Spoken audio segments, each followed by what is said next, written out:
Hey guys, so in today's video I'm going to be taking y'all along. I'm going to get started processing some hickory. I know in a previous video I was cleaning up the oak from under our conveyor, and I've got some hickory loaded up right now today. Just loaded this up this morning, and this is some really small diameter stuff. Got a lot of smaller diameter hickories. I'll go ahead and just put a tape to a couple of them just so you guys have an idea. We got about 8 or 9 inch stuff on a lot of this, which is a lot smaller than what I would normally like to run. I don't know if you guys can see that. Let's see. Yeah. It doesn't make firewood the fastest. These last couple right here, even smaller, probably 5 or 6 inch diameter. A lot of times they fall in a little bit crooked. It just kind of, they're aggravating, and they just don't make near as much wood, as you're going. So it takes just as much time to cut and split them as you can imagine, but you're just not producing as much product. So this is my pile of hickory that I'm working with. So there is a good bit of that mixed in, some bigger diameter stuff as well, which will make more wood a little bit quicker. So and then I've got some more hickory right here sorted out, and this is just kind of like the better stuff. I mean, not that there's not a lot of that in here, there is. I just sorted some out for some kiln runs. So I like to have some good logs for that, so that we can make some good quality kiln dried hickory. So but I'm gonna get running this, and I'm probably just gonna set you guys up so that you guys can see how the slab is cleaned off and ready to go for to start hickory. And this is how we like to have it, of course, just so that we can separate species, so we don't mix our oak with our hickory. We get more for hickory, and also we sell it to restaurants and things like that just want dedicated hickory. So I'm gonna go ahead and set you guys up over here so y'all can see what's coming off the conveyor. I'm gonna try to come over here in between each live deck so that you guys have an idea of how much is produced with each live deck.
All right, guys, so that was one live deck of hickory there.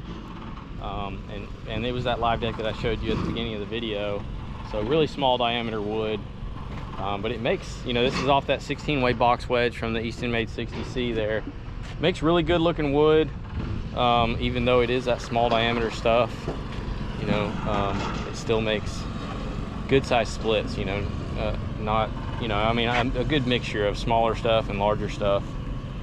So that's what that looks like. I don't know how much wood that is. You know, you can typically get over a cord on a live deck with larger wood, but this stuff, being that it was a good bit smaller than normal, it was pretty good length logs though, so that makes a difference as well. But you know, I don't know, that might be a half cord of wood or something like that right there.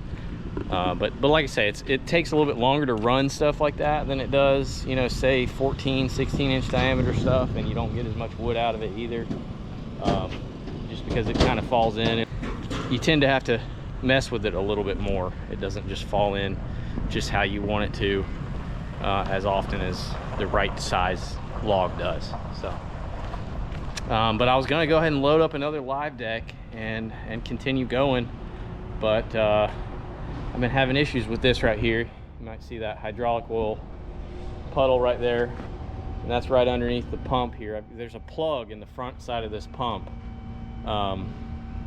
this hydraulic pump, and it just has an O-ring, and that O-ring, it's not easy to get to. You have to loosen the pump from the engine there, space it apart, and replace the O-ring. And we've done that twice here in the last 50 hours of runtime. Well, probably way less than that, probably about 10 hours. The first O-ring lasted one live deck, and then I noticed a puddle under it, and now this one has lasted maybe 8 hours of runtime, and I'm a little bit frustrated there. So not sure what's happening or what's causing it, if I need some sort of special O-ring. I mean, we are putting a good quality O-ring in there, but I'm not going to continue to run it with it spraying oil like that. It is just a little stream of oil, but it adds up. You know, that's just one live deck of runtime right there, and I don't know exactly when it started, but anyways, I'm gonna wrap this one up because of that, and maybe we'll get I might get a video of the repair next time we pull this thing apart, just to show you guys what I'm working with. But anyways, hope y'all enjoyed it. We'll see you on the next one. Thanks for watching.